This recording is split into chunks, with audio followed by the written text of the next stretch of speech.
او چې کله دی ماشوم پیدا شو خواجه بختیار کاکی رحمت الله علیه ماشوم نو مور پلار ته وای وی سړی دا بچی ما ته پرېږده زه تربیت کوم کمال په مور کې دی ما خو تاسو ته مخکې ویلي دي چې پلار غریب خو غریب په مزدورۍ دی کله په دوبۍ کې دی کله په سعودي کې دی کله دلته ځمکه کې زمیندارۍ له سارو دي او د شپې غریب په بخورو پسې ګرځي او په ترېشلو پسې او په لونو پسې ګرځي او یا دکاندار دی دکان له سار لاړ شي ماښام کور ته راشي او یا ډیوټۍ له سار لاړ شي مازدیګر غریب ستړی ستومانه راشي پلار نشي کولی د بچو تربیت مور تربیت کوي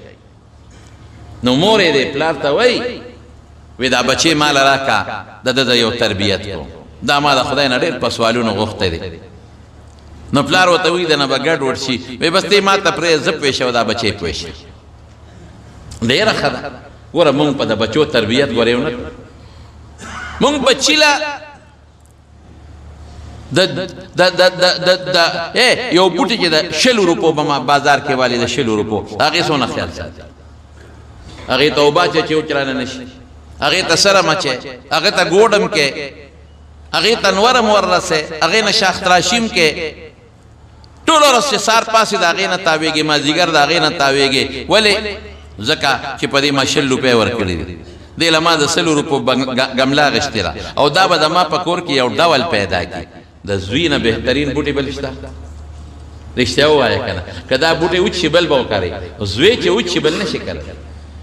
زوی نه قیمتي بوټی بل کم دی او زوی چې کمه میوه کوي بوټی قسم په خدای که هغه سېدلی وکړي بوټي ته به ته ګورې ډول به د زوی نه خشته ډول بل کم دی لیکن موږ د زوی تربیت ونه که هغه خیال هم د بچي ونه ساته کم چې د یو 100 روپو د بوټي ساته هېڅ پروا موږ ونه ساتله که بچي باندې موږ مونځ ونه کړ ځان له ځان سره جومات ته به ونه ماشومان بوځئ جومات ته ځان سره حضور پاک فرمایي جنبو مساجدکم صبیانکم یره جوماتونه د ماشومانو نه ساتئ نو هغې دا معنا چې هغه ماشوم چې نه پوهېږي جومات کې متیازې به کوي شور به کوي منځګزار به د مانځه نه وباسي شته پکې حدیث لیکن هغه ماشوم چې ممیز وي پوهېږي نو صحابو به ځان سره ماشومان راوستل جومات میندو به ځان سره راوستل حضرت عمر فاروق رضی الله عنه آواز وکړ د الله رسوله ښځې موده شوې او ماشومان موده شو د ماسخوتن منځ رسول الله مبارک لیټ کړی نو ماشومان جومات ته راوستیم دي او منع هم کړې ده نو عالمان تطبیق دا کوي چې کم ماشوم شور کوي نه پوهېږي یا کم ماشوم داسې وي چې هغه متیازو یری وي یا مور پلار د مانځه نه خلکو ته شور جوړوي مه راوله او که داسې ماشوم چې پوهېږي راوله چې بدل شي یا ته راځې او کور کې څوکي نه هغه به صحابه د سیل مې راتلل نو بیا خیر دی هم راوستی شي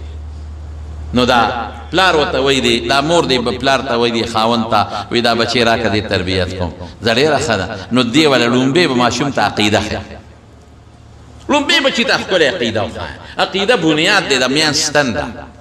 چې عقیده دې ټیکي سیسټم به ټیکي که عقیده دې خرابه وه نو که د دنیا نیک اعمال کې د خدای په نزد هېڅ فایده نه لري او ته ښکلې عقیده ښیي چې زموږ الله یو دی الله موجود دی الله د خپل صفتونو مالک دی الله قادر مطلق دی زمونږ دا ډوډۍ زمونږ دا چای زمونږ عزت زمونږ دا شکل زمونږ ژوند زمونږ مرګ دا مونږ له هغې رب العالمین راکړي وله څونه ښکلې عقیده ده بچی دی وله اوس عقیده جوړوي بچی دا ډوډۍ چې راکوي دا الله راکوي دا اوبه چې راکوي دا الله راکوي دا جامې چې راکوي دا الله راکوي او بیا به ورسره مور خواري کوله په کوټه کې دننه به ورته روټۍ کېښوده په کوټه کې دننه به ورته اوبه کېښودې او جامې به ورته کېښودې دی بچي به وې مورې ډوډۍ وږې شم وګوره مانه تا بیا مانه ډوډۍ وغوښته ډوډۍ خو زه نشم در کولی الله به درکوي ورچا کوټه کې به یې درته ایښودې مورې تا څنګه ماته کوټه کې ایږدي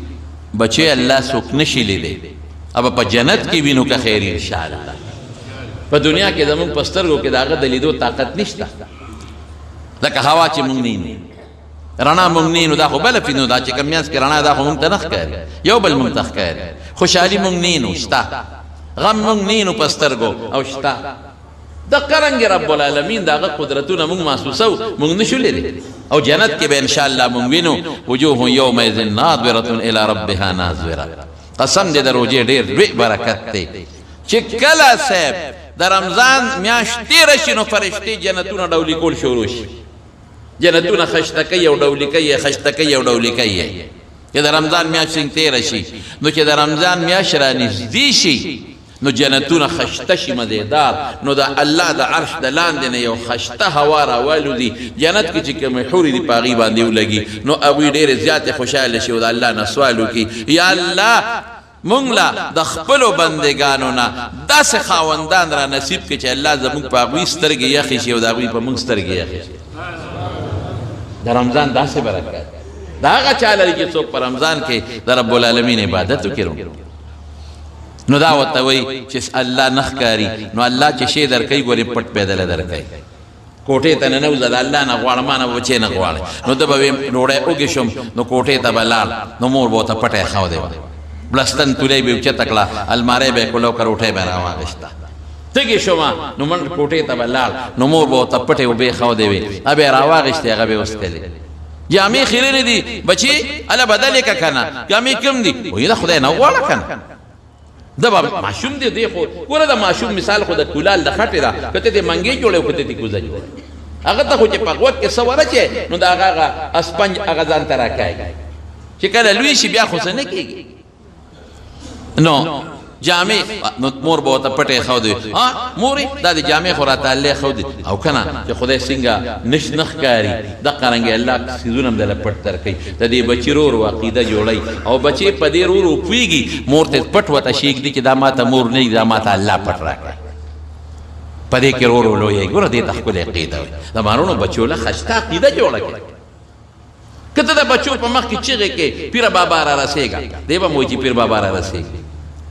ای د کاکا صاحب را رسېږه دی به مو چې د کاکا صاحب ما ته را رسېږي دا عقیده والا مه جوړه که ته د ماشوم په مخ کې دی او په زیارتونو باندې شمې لګې او ته ماشوم ته وایې چې دا مې د پلانکي زیارت نه د له مالګه راوړه دا وخوره نو د په اړه کې به دا جوړ چې دا نظام سیسټم جوړ دا زیارتونه چلی ٹھیک ده د زیارتونو د اولیاء او د نیکانو احترام په خپل دی دی لیکن نظام خو د الله په لاس کې دی شفا ورکوونکی خو رب العالمین دی زیارت خو نه دی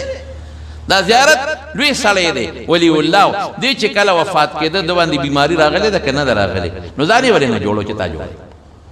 بغیر د بیماری نه خو مرض نه راځي خامخا مرض راځي نو مرض بیماری شفا روغ صحت دا د رب العالمین په لاس کې دی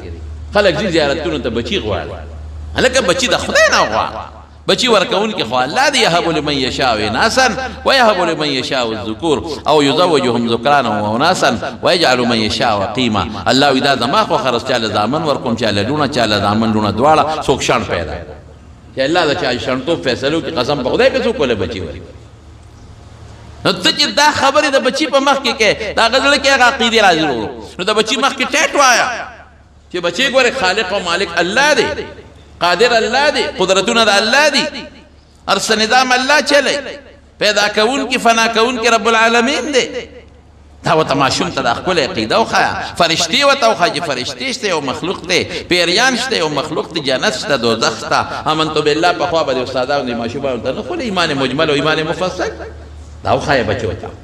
دا و ضرور وخی یو ځل د امور ته رشتہ دارانو کرتلی الته لیټ شو انسان دماغونه خبره ودی چې الته وترایات شو او هو ما خو نن بچی ته روټه نه دی اخی نن خو مې ورته اوبه نه دی اخی هغه به د مدرسې نه راغلي او اخ خدایا هغه به څونه دا پوټیني لاسونه الله تا ته نیولي چې خدایا وګیم ډوډۍ خدایا وګیم اوبه هغه څونه جړا کړي الله تا ته ما خو ته نن نه دی اخی خو به وګي یا خدای نن زما ټول رازونه اوټ شو ختم ابا نن پوه شي چې مور دا خو به راته تی ښودله او خدای به دې یادو دا خو به تی ښودله او الله به دې یادو نن خو ته نشته نو خوراکم نشته الله خو شته دا د ما سره څه چل ول کو دروغ دې راته وې بس مور برقه را په سر کو رازغلي یا خدای چې دا بچې مې لیټ شوي د مدرسې نه چې زه ورشم چې خوراک ورته کېدم چې زه ورشم چې اوبه ورته کېدم چې دا څنګه راله اوس بچې ناستې په کټ کې او مورې سلام علیکم ما شکي شوه بچې څنګه څه وخت رالې راشه که نه مورې نن خو ته نه وې زه چې رالم نو الله ته په دې مصله ودرېدم او لاسونه مې ورته پورته کړل ما وی الله نن خو مې مورم کور نشته ما له ښکلې خوراک راکې وګېم نن مې مور نشتا او تګې مله مال او براکه کوټې ته ننوتم راشه مور داسې خوراکونه راته الله خودري چې په جون کې مې داسې چته نه دی خوړل داسې شربتونه او جوسونه پراته دي چې خوشبويي کوي او تعالی مې مور پرېښې ده داسې خوراک پروت دی بس مور پوه شو چې زما د بچي کنیکشن د الله سره ولګېد اگر چې د اسباب لاندې سيزونه هغه الله تعالی ډایرکټ نه درکوي درکولی شي خو نه درکوي ابا تخپل ځان لاس په لقه نو بیا ورکړه د خدای لاس کې ده په سبب نتیجه بیا خدای مرتب کوي خو الله کولیم شي